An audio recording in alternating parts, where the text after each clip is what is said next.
But welcome to our second part of Survey Talk. My name is Josh Brewer, and tonight I'm wearing a cap from the Nashville Grotto's newly set up cartographic section. I have volunteered to lead a section of talks, which we'll be talking about cave cartography survey. And so tonight's part two. I know there were some questions about if part one was going to be able to be seen, the recording, and we are working on that. So we have switched over from Google Meets to now Zoom for the Grotto. And so tonight, hopefully, everything will be a little bit better besides my camera. Our goals for tonight to go over, we'll start with recording data, running the point position, setting stations, and measuring L-rods. Or L-rods. I hope I can get through all that in a timely manner. This probably be at least a 45-minute to an hour kind of talk. So I guess buckle your seats belts, and here we go. So at the end of last week, we kind of talked about the tools that are commonly used. And so I would say right now, these guys, the Disto, Esunto, and fiberglass tape is probably what you're going to run up on when you're in a cave survey. What? Not seeing your screen. Well, why don't y'all see?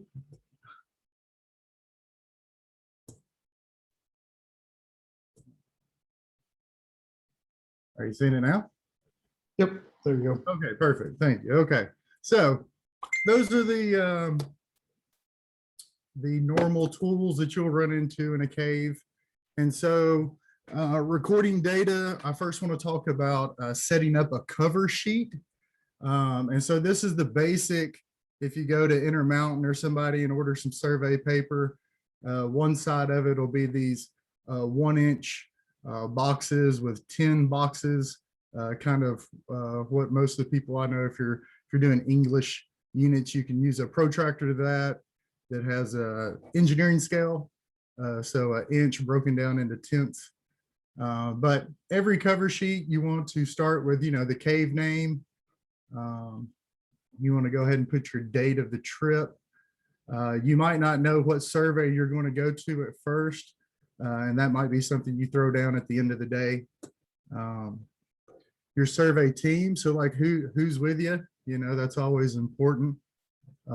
And then like survey tasks, so like what everybody's doing. And so like some of this stuff you might not think is too important, but like this week I'm surveying, or I'm drafting notes from 2010 and 2011. And the notes, they weren't very well organized. And so having this information on survey paper helped me kind of put together what notes went with each other.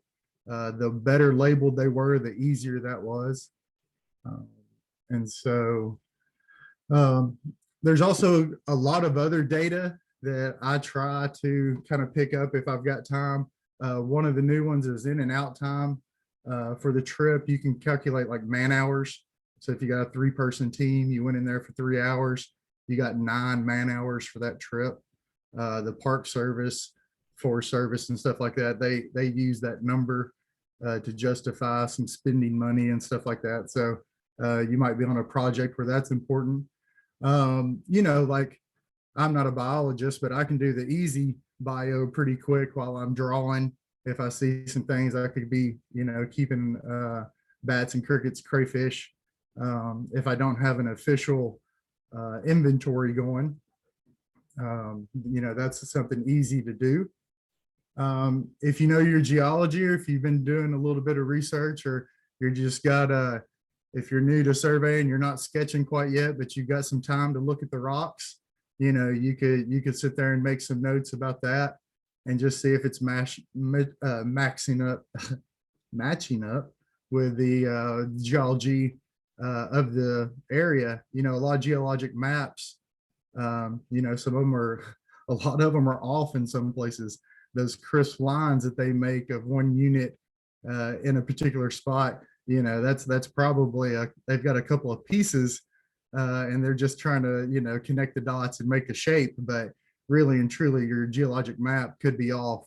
And so, yeah, if you know anything about that, that's something that might not be used at the time, but, collecting data is always great. And so now we're going to get into actually like filling out the data portion of the sheet. And so now we flip that same piece of paper over. The cover sheet, that's also the side that you would sketch on. Now this is the back side of it. And so at the minimum, you want to still put your date, your cave name, and your name at the very minimum on this side. Like I usually only list my entire team and all that stuff one time on the first cover page. Everything else, I just make sure I've got the cave name, the date, and my name to tie that all together. And at the end, you can see up here at the top, they've got page numbers. Some people like it if you go ahead and say, okay, I was running, I had 1 through 5. Other cartographers say, hey, leave that blank because I'm going to add all the survey notes for today together. And your 1 through 5 might be, 10 through 15 in the whole batch of things. So I usually just ask if it's not my project, if they want me to fill any of that stuff out. And so now we're going to kind of run through and simulate taking some data and what it'll look like on the data sheet. And so here's a survey, basics survey A15A to B1. This is an actual shot in Carter Cave. And so we're going, you got the distance that you're writing down, you got the front sight compass clino, you got the back side compass clino, you got your left, right, up, down information. And so your distance, it's clearly marked at the top. It'll always be station, with that line in the middle of the 2 stations touching the distant box. And if you draw that line all the way over to the far right, then if everything lines up correctly, your A15A Elrod will go on the top, and B1 then would be the next one below that. Now, well, and I'll talk about Elrods a little bit later. So then our front sight, we've got our front sight compass, which always goes at the top there. And then your back sight that goes below it. And then, yeah, you're calling out your left, right, up, down measurements. One thing I'll say about left, right, up, down, I've only run into 2 different methods of how to record these. These 2 sets right here, they actually mean the same thing. And so A is how I do it. I call it the add method. I'd rather see a 2 plus 7 there where I can add that together and okay, that's a 9. The other way is showing the min max. And so like, your 2/9. And so if you were to need that 7, you just take your max and subtract the min. And so it's exactly the same thing. It's just looking at it in different ways. And so just for the way my brain works, I just like to see the plus sign there. So there's no confusion on, what the numbers are. And you could, I've had crazy people giving me all rods where you have something plus something plus something plus something. Okay. All those ledges and different things that those could be there. It's kind of, as a sketcher, you're wanting to simplify it as much as you can and get that maximum, what's that maximum direction, left or right. That's important, but you can get in situations where you can give people too much or a little bit more than what they need, because when it comes down to it, those are just kind of base points, and your sketchers will come up and make other measurements with their own, distos or laser rangefinders and stuff. So yeah, those are exact same. So here on the end, the down, so 1 plus 3 is 4 feet, 1/4, but the same thing. And so I'll probably hardly ever do that slash method when I'm talking about left, right, up, down, but I just wanted to throw it out there and let you know some people do that way. So now we're getting into the survey, and so we've taken a few shots. We're rocking and rolling. And so we take these 3 shots, and between B2 and B3, we realize that we've got our first side passage. And so those first couple of shots, this is what it looked like. Left side is your plan view or your overhead view. The right side is the profile of that. And so if you were to just keep writing data straight down the list, this is what it would look like if you wanted to come back. So we surveyed the first 3. Now we've got, there's a side passage between station 2 and 3. So we went back to station 2 to shoot 2A, and then we started back up at B3 and then went to B4. Now that technically you can, there's nothing wrong with this data sheet except for you're wasting a little bit of paper. And so there's another method of where we use these slash stations to save the paper. And so here, and this is how I always do stuff. So if I came to B2, B3, and then I was like, oh, I've got to go back to B2. So I make a slash, I write B2 in the bottom portion, B2A, take my shot. And then, so this would change our line plot. So now we've got our side passage going off there to B2A. You can see it on the profile. It was an upper something going up. And now I do the same thing. I make a slash in the station box. And so B2A and B3 are in the same box now. And so I'm not wasting any paper, and I can just keep on from there, B3, B4, B5, B6, and keep running down through there. And so that is like a, just a little tip on, most of us are buying all our own stuff. And so, 100 pieces of this is, I don't know, $14, and it adds up. So you can save yourself a little bit of paper there. And so these shots, then we kept rocking and rolling. And now we get to B6. There's another side passage, B6, B6A, 6B, go back to 6 using our slash, finish out at B7. And so now this would be the plan view. You can see that last thing was a big dive down going off.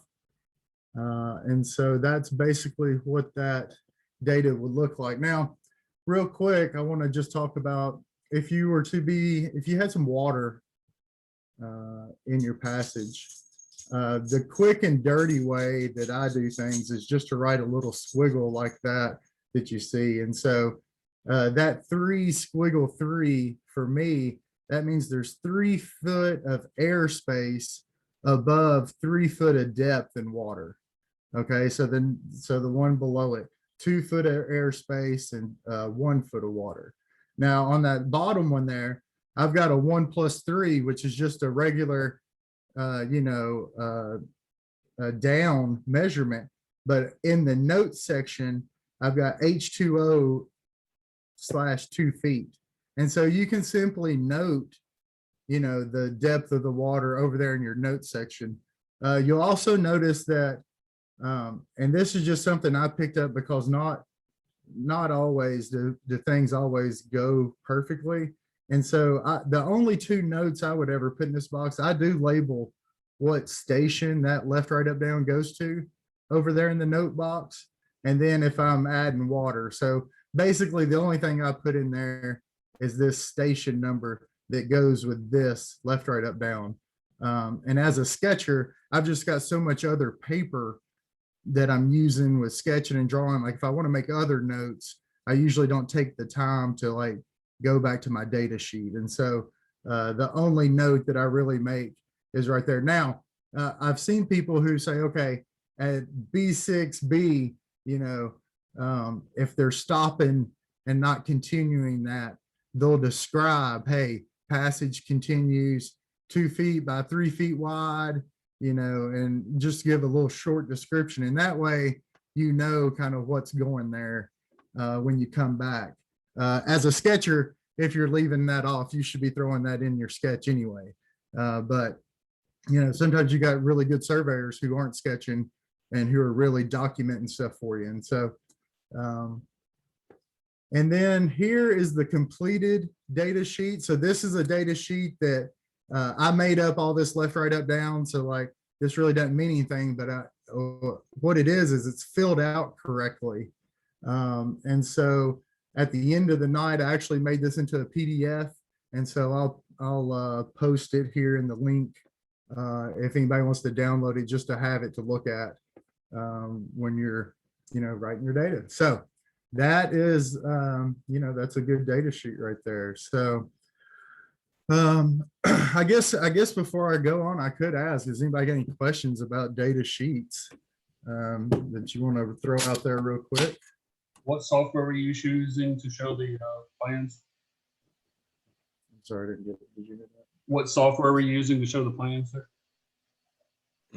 Oh, that was a Walls. Okay. That's a free download from some fine people in Texas.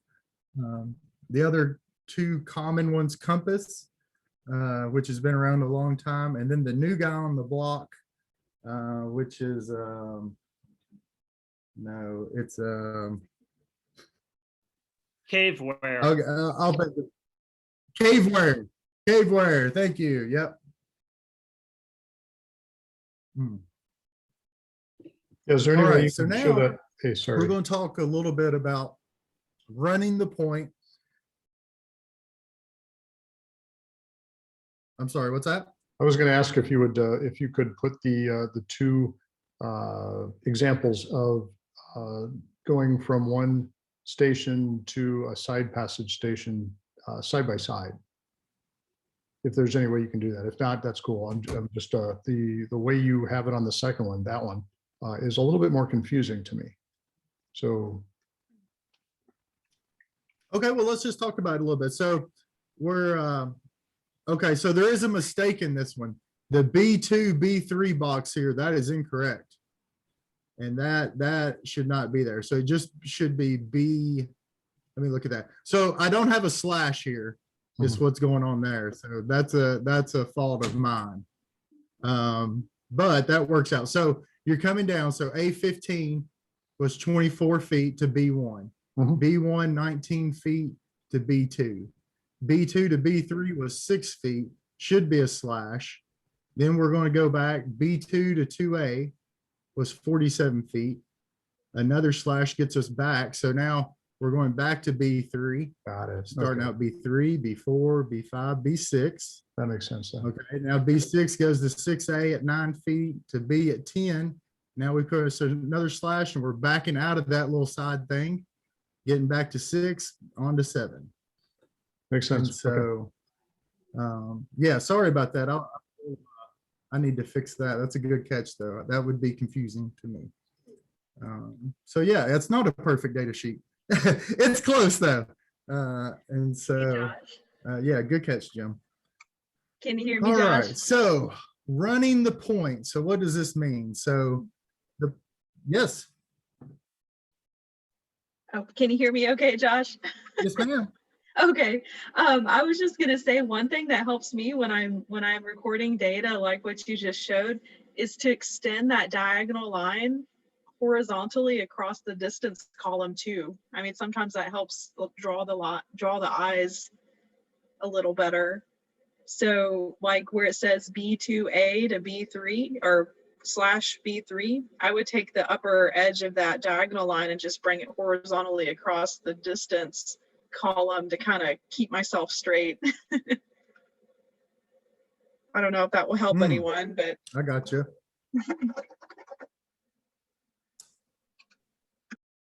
Yeah, a lot of things in Cave Survey are the little things that work for you. And like I said, when I started doing this, these are just the little things that I do. There's definitely more than one way. So thank you for that addition, Kayla. And we're I glad to do have see a you quick. tonight. I have a quick question, Josh. When I think about running, You're showing the cave data sheet, and you were saying something about as a sketcher. So in this thing that you're showing here, who is the person in the team that's writing all of this stuff down on the sheet? Is it the Oh, sketch? that's a good question. So, as the sketcher, I'm writing the data down.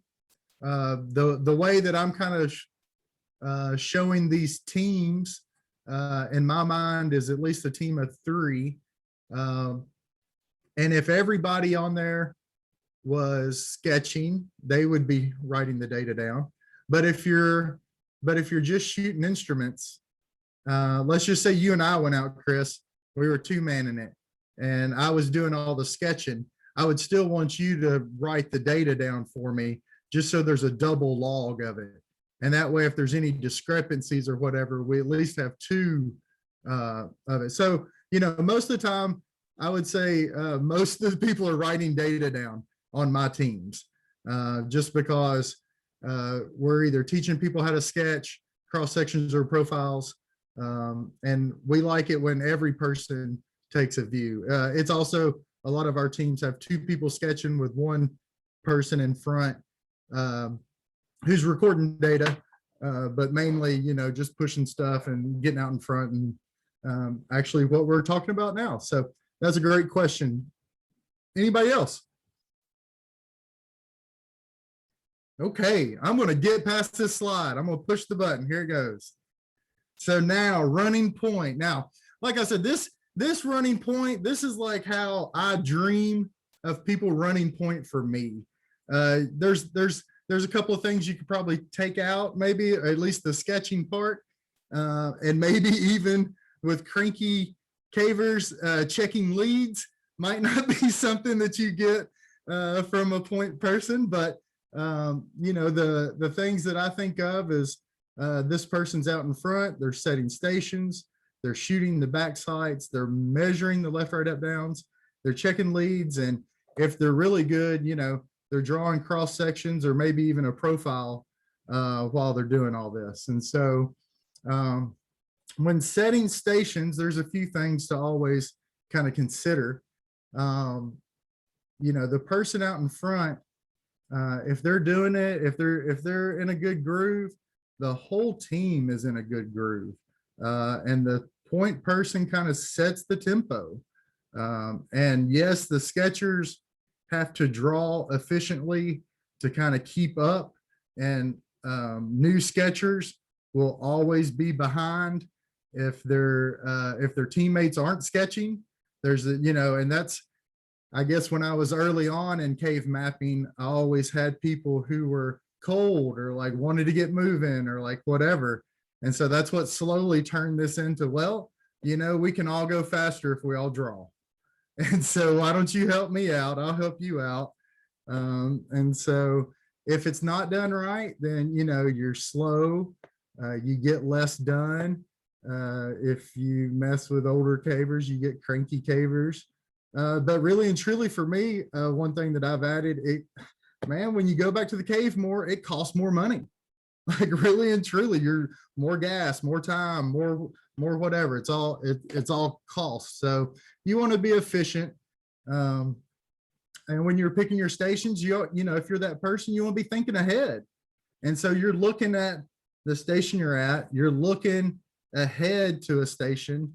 Most people say you really want to be looking ahead another station even after that, and kind of just always looking ahead. Your stations, you want to make sure that all your survey team members can shoot comfortably from the station.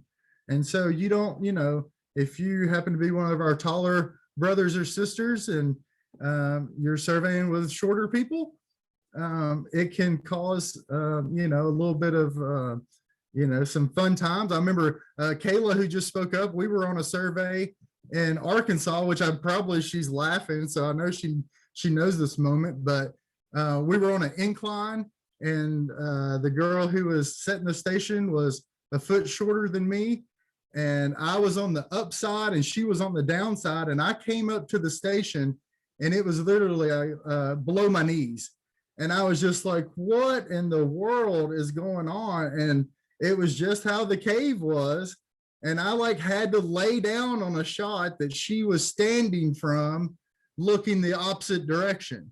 And so, yeah, you just you want your team to be comfortable, and you want to be easy as you can. So my teams, we mark most things with whiteout and flagging, or a combination of the two. I know there's people who still do the carbide, and there's definitely other ways to mark stations. I've heard of poker chips and nails or what, I don't know why you'd want that, but it has happened. Not the greatest when you're worried about magnetics. So and then and just one thing, you always want to place a station near a side passage or something, even if you're not going to poke it or whatever. If you've got a 50-foot shot, and in the middle of that 50-foot shot there's a side passage going off, stop, try to find a nice place, cut your shot in half. Your cartographer will thank you later that they don't have to survey back 30 feet or whatever to find a good spot. Just go ahead and set them up. And then, like I said, you don't always have to poke it. If you can, and you can write down some notes, that's even better.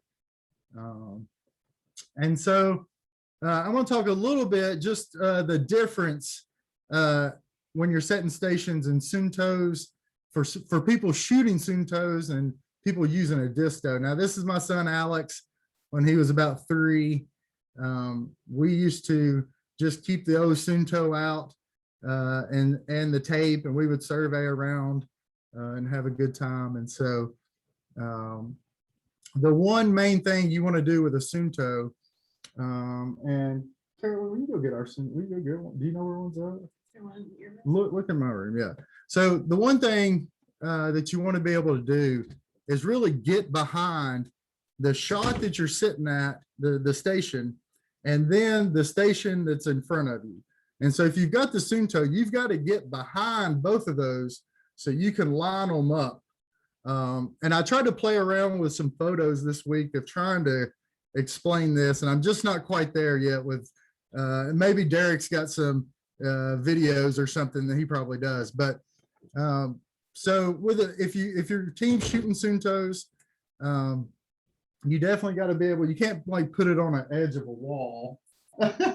It's covered in mud, which is a wonderful thing. Okay, hold on. Okay. So I've got this. Let's say here's my station. If this was if my hand was a wall and you just put the station up to a wall like you can with a disto and just shoot it, that's all gravy. But now you're asking somebody with a Esunto, they've got to really come in front of it and like really and truly, that's a guessing game. And so if your team's got Esuntos, something on a rock, build a pillar, something hanging down, even using flagging if it's not too windy or something, just anything that will help them out so that they can get behind it. And what I mean by in front of it is that if you're shooting back shots, when you turn, you're behind the station when you're shooting it, but technically, as far as the survey goes, you're way out in front. So you're even in front of the station that you're setting.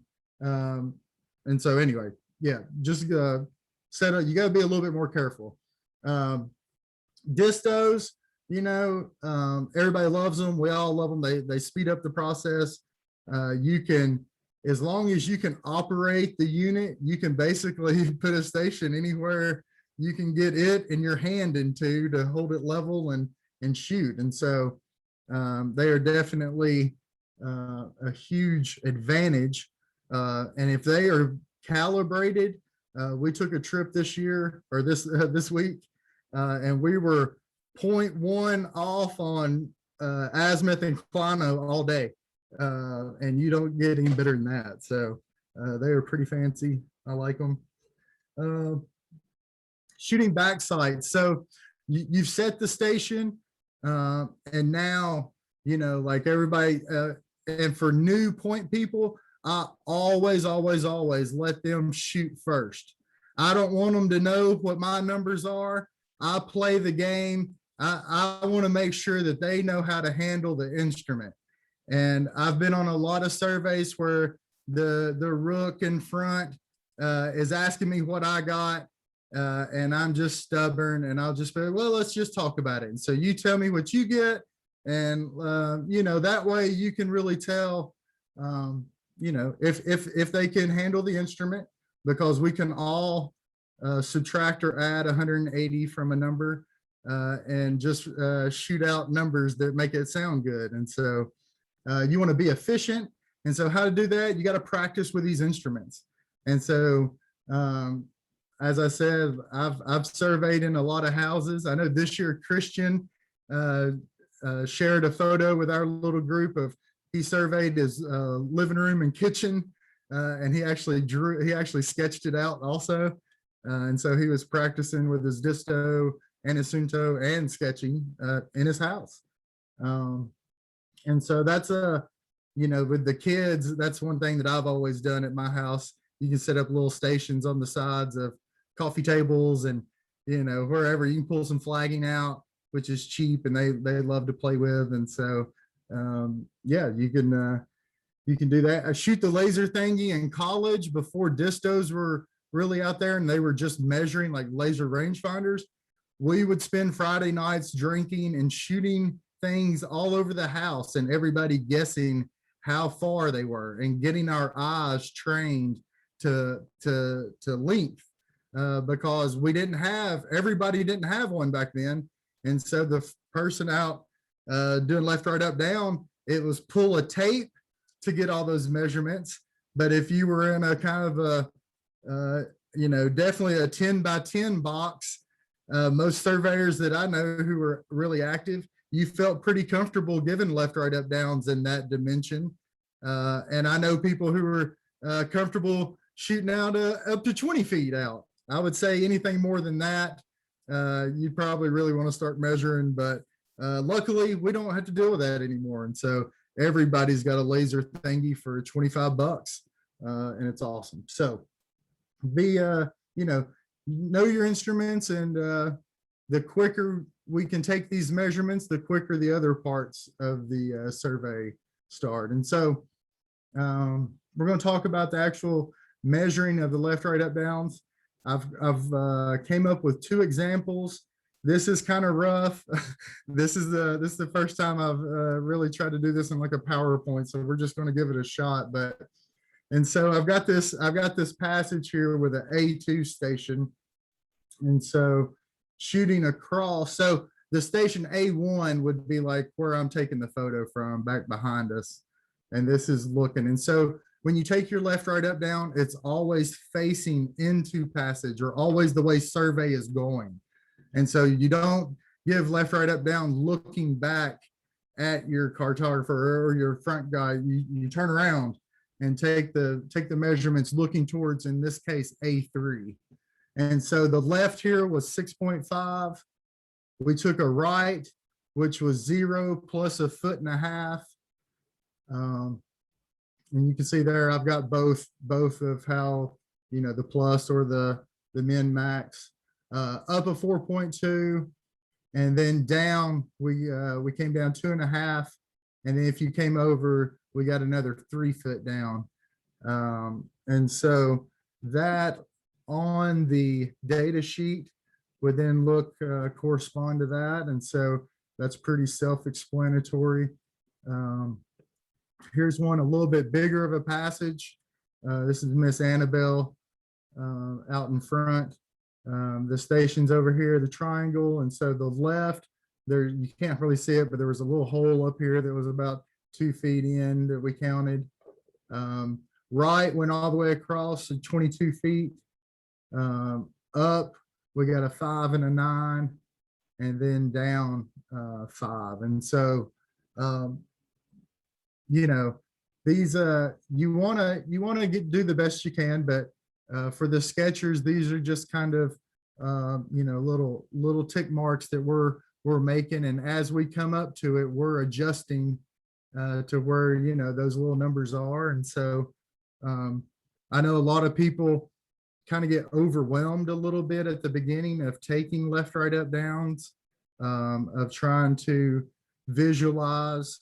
Really, it seems like everybody might make it a little bit too hard. I would say the thing that you want to keep in mind is that you want to just take them perpendicular to the shot and some people did the shot leading up or the shot going out from the station. And so you might want to talk to the other people about, hey, which angle do you want me to take? So if you've got a 90-degree coming in, you're going due east. Hey, Josh, Yeah, you said here when you were talking about the up here, you said it was 5 and 9. So are you recording two distances there for the up? that's right. Okay. Yeah, so that 5 plus 9, so we've got a total of a 14-foot ceiling from the station. And like I said, let's imagine in that ceiling there was another channel that went up, another 5 feet or something. You would probably want all of those numbers. If for some reason you were wanting to trim down the data, you might actually offset that first 5 and not write it down and just kind of combined that little 14, since that lip right there isn't that predominant of a feature within that passage. And so you're making decisions about, what's the main thing. When I'm sketching walls, floor ledges, ceiling ledges, those are like my main things that I'm always looking at. And then everything else is just sprinkling data or detail around those main features for the most part. And so, yeah, so that's, is there any questions about the left, right, up, downs? And this is all in feet. If So you, would you make a note for yourself there that it was sort of 5 feet up, then 9 feet? Does your notation, so if you were looking back at that notation 2 years from now, would you know what it meant, or would you leave yourself a note? well, if I've got it in this format right here, this 2.5 plus 3, then I know whenever I come back that the top of the ceiling's 5.5 feet above the station at some point. It's what, at least that's what that measurement means. And it means that I'm sorry, I'm looking at the down there, but if that wasn't up, that's so in this case, the down, I know 2.5 feet down from the station, I'm hitting something, and then they're offsetting at some point, the floor dives down another 3. And so, yeah, it wouldn't matter when I wrote that, as long as it's in that format. I kind of understand what that is drawing out. That answer, I don't know if I'm just rambling but. Is there ever a significant scenario where there's 3 different levels of something where you would put 3 numbers, like 5 plus 9 plus 2, or do you always try to limit it to just 2? Yeah, I mean, I would say that's just one of those decisions. There's definitely been points where I've written 3 numbers down. It really and truly, like if you have water as a component, it's really easy to have a 3 number all day long on a down. If you're, you've got a ledge that you're walking on above the water, and then you're kind of getting the measurement off the ledge to the surface of the water would be a number I wanted. And then you're getting the depth of the water. And so in that case, I'm trying to show all that because I want my profiles to reflect that. I want the cross sections to show that. And one thing you got to remember with water levels fluctuate. And so I've been at the end of a long-term survey project, and I've got water that when you match up, profiles, yeah, the walls and the floor match real well. But the water's 3 feet higher at one point than it was the other, what do you do? And so that's always been, like I've always determined, okay, do I want to try to show it in high flow and like the highest conditions we ever saw, or, the most average conditions, what is it usually? But over long-term projects that have water, that's definitely an issue that, you just got to make a choice as a cartographer of how you're going to show it. So anybody else got any questions? Another thing I thought of, Josh, related to the LRUDs is they kind of serve as a sanity check sometimes too. If you're going through your profile and you're like, this doesn't look quite right, you can go do spot checking at, each station because you recorded your LRUDs at each station and say, oh yeah, it looks like I drew it wrong, or, whatever. That's exactly right. It's good to have. And I know as a young surveyor, you know, I've definitely met the people who, you know, they're excited to get footage in and they want to make a lot and, you know, they want to pull long shots and stuff. But as a beginning sketcher, like I try to get teammates to like limit, you know, 20, 40-foot shots or whatever, because those points are the only thing the sketcher has to then, you know, I'm not going to say hand wave, but I mean, it's a lot of interpretation on, you know, now we've got lasers. And so I can draw in a station and I can now shoot 5 shots to a stalactite, a stalagmite, a bench or something, you know, and I can start filling in that detail a lot more accurately, but still I'm just, you know, there's 2 points there and I'm drawing things between 2 points. And so it's a lot easier to do that between 20 feet than 80 feet. Last year we were wrapping up a project and my buddies pulled 2 85-foot shots in a row and then just laughed and took off running down the passage because they knew that I wouldn't, it'd take me 2 hours to draw that. And so trip was over for them. I was the only one sketching and they were out just blasting ahead. So, of course I did get upset and yelled a lot at them, and no candy bars at the end of that trip. So, and another thing, Josh, that I guess everybody knows this, but I just recently discovered is that when the shot is bigger than 20, like let's say that it's 80 or sometimes even 100, if you're off on your azimuth, that's going to be exaggerated as you go down the length of that shot. So being off by 2 degrees on a 20-foot shot is a lot less than being off by 2 degrees on a 100-foot shot. That's exactly right. And that's why it's so important to take back sights. I know back when distos weren't a thing, it was very common 2 degrees, plus or minus 2 degrees. I think now with distos, you know, 1 degree should be pretty easy. And really even half a degree, if you guys are on, should be pretty easy. But I think 1 degree is kind of where I'm sitting at with a double disto team. And even maybe with a disto and Esunto paired up, shooting against each other, which is, you know, kind of a funny thing. I remember the first time I didn't get a disto till many years after they were made.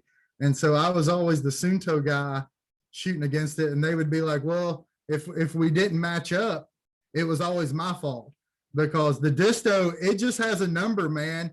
Like that's what it says. And so, you know, it can't be that my disto doesn't work right. It's got to be that you don't know how to shoot Esunto. And when you shoot Esunto for 15 years and you have somebody yelling at you that they spent a lot of money and you don't know what you're doing anymore, it can cause you know, some fun times on the survey. But it's good to, you know, if they're calibrated, you got to calibrate both too. Hatch was asking me this week about calibrating Esunto. You know, if you go to CRF or you know, bigger places, they do it more often, but they used to have compass courses. And so you would come to the project, you would bring your Esunto, they would write down your name and what number it was, and you would run the course. And if yours was off 1 degree to either side, you know, they wrote that down. And during your survey, you would correct that data all day long to 1 degree, whichever way it went. And so now, you know, we're kind of getting away from that kind of stuff, luckily. But I would say every mainstream cartographer surveyor I know who loves distos, they still have Esunto because at any moment, you know, sadly, these things can go out. I've seen them mess up in fog. If you got a real steamy passage for whatever reason, like it, you know, you might not even be able to get it to work. And so I know we had a survey where we were like 10-foot shots because that's all the laser would do through this part. And it was, you know, part of it. And so here's the other thing I was saying, a good front person is just checking leads as we go. My teams, if I can, I like to do what we call mop as we go. And so we mop up everything. And so if we come to a little crappy lead, we might leave it, but it'll be the next trip when it's hit. Like it's either done that day or it's done the next trip. And so if we've got a section of main passage that has like 3 or 4 nasty little things in 100 feet or 200 feet, we might knock out all the main passage, but then that next trip, we're hitting all that garbage, because what's happened to me far too much is that you get to the end of a big project and you had 30 people helping you through the first half, and you had 10 people helping you through 50 to 80%. And then it's just me, Ben, and Kayla. Like nobody else is showing up. The 3 amigos, and you know, we're mopping it up by ourselves. And so if you mop as you go, you keep that big old carrot of whatever the best stuff is, man, it's still there. And so I have had such better enthusiasm for projects, and like people just like biting at the bit. My Carter Cave project that we're in, we get 1,000 feet in, we found walking virgin passage that these guys just ran by, and like we're mopping as we go. And so we might not get back to, we're 26 stations in main passage, might not get back to it for a year, who knows? But we've got like 11 leads off this stuff that they never even pushed. And so we're going to mop as we go. And if that means we connect to another cave that's upstream of it, then I guess we're mapping another cave first. I don't know what it means really, but luckily when you run the project, you can change your mind. So maybe one day we'll get to downstream. But so yeah, this checking leads, that's just part of the deal. And I think that's basically what I've got for tonight. So let me hear some more questions if anybody, or just topics of anything we touched upon tonight. I have one going back to the Suntos. So if you have the same Sunto for 5 or 6 years and it's in good shape, does it tend to stay at the same? Like if you find out it's a degree off, does it tend to stay that? Does it tend to change? How often should you check it every once in a while? Yeah, I mean, it's always good, especially as common as distos are now. Like, and people are having to calibrate those more. I would say check it. Sorry, I'm using disto and I'm at Sunto. If your Sunto is off, for yeah, that's what I was saying though. If you're you can check your Sunto with a disto is what I was trying to get at. Pretty easily. When I started surveying, every 3 or 4 trips, we would try to like make ourselves do something to kind of check them. I've had one Sunto that it still shoots straight as can be, and I've had it like 8 years, and it's on a good run. And so it's actually covered in mud right now and was used this week. And I check it now since I've got a disto often. But yeah, they can, and I'm not sure. I think dropping them can cause some off. If you got some bubbles, definitely those are going to be a hindrance. And these days it's a decision of, do you want to spend the money? It's $75 to send them off and to have the bubble taken out, and that's each side. So if you had a tandem, they both had bubbles, that's $150. You can buy them off eBay for $40 to $50 to $60 if you keep your eye out. The people who set up satellite TVs and satellites, they use them. And so those guys, I guess it's kind of a high turnover contractor type of job. And so there's just always people getting rid of them. And if you buy them off eBay, I always ask, like, does it have a bubble? If it doesn't have a bubble and it looks good, it's probably a good investment. But anybody else? Do you have any like general advice for setting up stations? I guess specifically in like passage where it's not totally obvious where a station should be. And this is assuming that we're not using distos, that we're using Suntos. Yeah, I mean, this is the kind of the hard part of like having a discussion and where you're not in the environment. And so I would just say if I've been in situations like in show caves where they don't want the stations to be seen. And so, sometimes you run into that. But as far as like, if there's just nothing really to make a station, I don't know if that's what you're getting at, Chris, is this there's not like a protrusion or like something just obvious. So there's a couple of things that I like to do. Either I've used flagging a lot, and tying a flag and like, you know, hanging something, or even hanging it off the wall to where maybe you get down on a knee, but if you've got something to tie it off of, that's one thing. Building little cairns, I've done it before. It's something that you can remove kind of once you're done with that section of the cave. And so, yeah, they'll be up for a little bit, but they are, if I do that, I try to go back and kind of, you know, take them back down. That's always my goal with the survey, is once I'm done to be able to take off all my stations. And so that's why I like whiteout. You can come and just rub your thumb on whiteout and it'll just come off the cave wall pretty easy. And you can, you know, pick up flagging. I will say, I did not realize that they make biodegradable flagging in the Forest Service. It's for something that they do with trees, but we had a guy use some in the cave survey, and we came back to the station like a year later, and the flag was laying on a mud bank, and you could see the outline edges, but it had like busted into like a million little shards, but it was all still laying together. So you could still see it written, what was written on it and everything, but it was just in a million tiny pieces. And we found out later that it was biodegradable. And that's what had happened. So I didn't know if critters had, you know, some small beetles or something had went to town on it, but yeah, so watch out for that kind of stuff.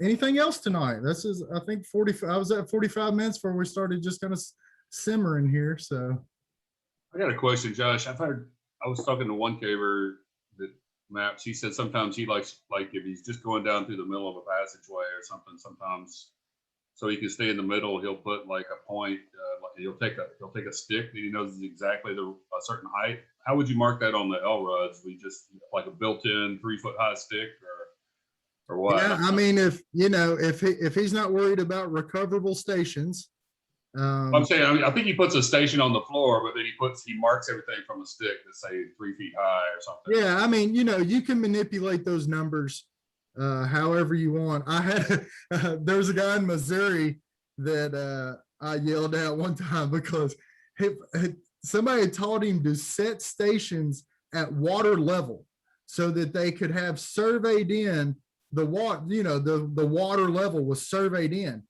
And so he's setting these stations, and it happened to be one of these teams where the middle guy shot frontwards and backwards. And so all day long, my face was like in the water, and like, I just didn't understand like what was going on. And after 3 or 4 of them, we had to have a little come to Jesus moment. And we decided that I would tell him how far the water was under the station if he needed that number. But yeah, I mean, I understand the value of like really surveying the water in. I kind of get that, but just the logistics of it, me spread eagle, just like trying to get the Esunto down on it was pretty crazy. But no names, huh? Anything else? Yeah, Joanna asked a question about our distos currently available for purchase. Can you talk about that for a second? As far as I know, they are kind of back. I have seen 1 or 2 people posting online. If you know Ian Checkett, he is I guess, a Montana caver, out west caver, Northern Rocky Mountain Grotto guy. I can get you in contact with him. I know that he is building them and selling them again. And there were a few others that I saw, but yeah, they're back, thankfully. So I had a extra one last year during 2020, and I was also out of work. And so I really thought about seeing how much I could get for that bad boy. But now I guess I've missed my moment to really mark them up. So anyway, yeah, they're back. And I've also heard rumor that what is it, Leica is actually trying to come out with their own model. I think they've caught in wind of all the cavers and putting in our own motherboards and doing all this stuff. And they're like, man, we could probably do this too. And take these cavers money. So maybe we'll see a big time company come in and try to do it. But yeah, they're around. I can understand the $700. I can understand the value and the skill set of, understanding how to use Esunto and all that. But if distos are available for, experienced surveyors, is that always the way to go, or is there some sort of advantage? That's a great question. I would say, for me, bringing my disto, it's always about what kind of environment. And so if I think I can keep it relatively safe, but if it's like super wet or just, if I'm not sure that, we're just going to be in too much, like the picture I showed here. Okay, that day, I didn't take my Esunto or my disto with me because the conditions, I didn't really think that I could get out of there with it still being alive. And so that was one day where we pulled tape for 200 feet in a mud bath, and we used the Esuntos, and it was fine. So, I would say 99% of the time, yeah, you definitely want to try to use your disto. It just speeds everything up so much, and it's easier and better data. And so I know Angle shots too. If you have a high angle, it's tougher to get an accurate reading on a tandem or a Esunto. So Disto X is great for that. that's exactly right. All right. Well, looking ahead. So I've got a couple of more weeks of stuff, and we're just going to keep going every 2 weeks. I didn't realize I'd signed up for so many PowerPoints, but that is my life right now. And so coming up, we're going to start talking about sketching a little bit, the tools that surveyors use in cave. We're going to do intro to like sketching the actual, just a little bit into it and trying to give a few references and some stuff. So so let's see, that's March 23rd. On April 20th, so that would be 3 meetings from now if we go every other week. Ben Miller is going to join us, and we're going to talk about surveying big pits or doing pit survey. I believe what's 2 weeks from today? Is that April 7th?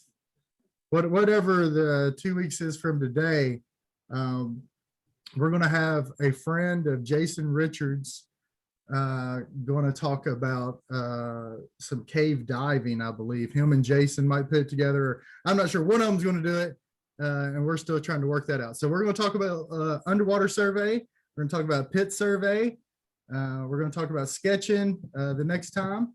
And then maybe, who knows, we could keep branching out a little bit. We could do a little bit of a intro to drafting and kind of data processing if people are interested in that part of it. And then, we'll just kind of see where we're at. And as far as the Nashville Grotto crew, we're hoping that all this leads up to a small workshop and actually get some people in the cave. And hopefully, by end of April, early May or something, we're able to do that. So if Josh, yep. Is that going to be Adam? Yeah, either Adam or Jason. Yeah. Okay, cool. That is right. Okay, bam. Josh, are you also planning on talking about different types of shots for like going around a room, like splay shots and circumference shooting and things like that? I guess I will now. Thank you. I hadn't really thought about that, but yes, that is a part of the deal. So I will make some kind of slide where we survey in a circle. Yeah, so we can all go out to Camp Skull and map those here. oh my goodness, There you go. that's a big one With 100-foot tape. Well, this was fun. I'm glad everybody showed up, and I hope you guys are getting a little bit out of this. I think my overall goal was to just kind of keep us all thinking about survey until we could kind of start getting together a little bit. Our first installment, we had some people from all over the world, Norway, the Philippines. And so that first one, Rich Klein did record for us. And so I'm hoping that we can get that. I know that we were being asked if people missed it, is it going to be available? This one is being recorded. And so the Grotto is going to try to put these somewhere where we can get access to them. So yeah. I think the general idea we're probably going to do is start a YouTube channel for the Grotto and put stuff like this up there. Excellent. Oh, and let's see here. Does anybody want that cover sheet? I can also email that out to the Grotto. I guess if people aren't in the Grotto, this would be the only time. Let me see if I can get it.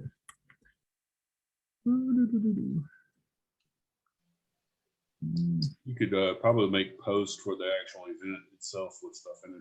Yeah, that would be easier. It's not, I don't know what it's doing, but any other questions tonight? Or anybody doing some survey?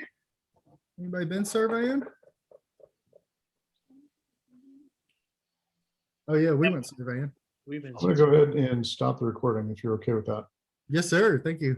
Great.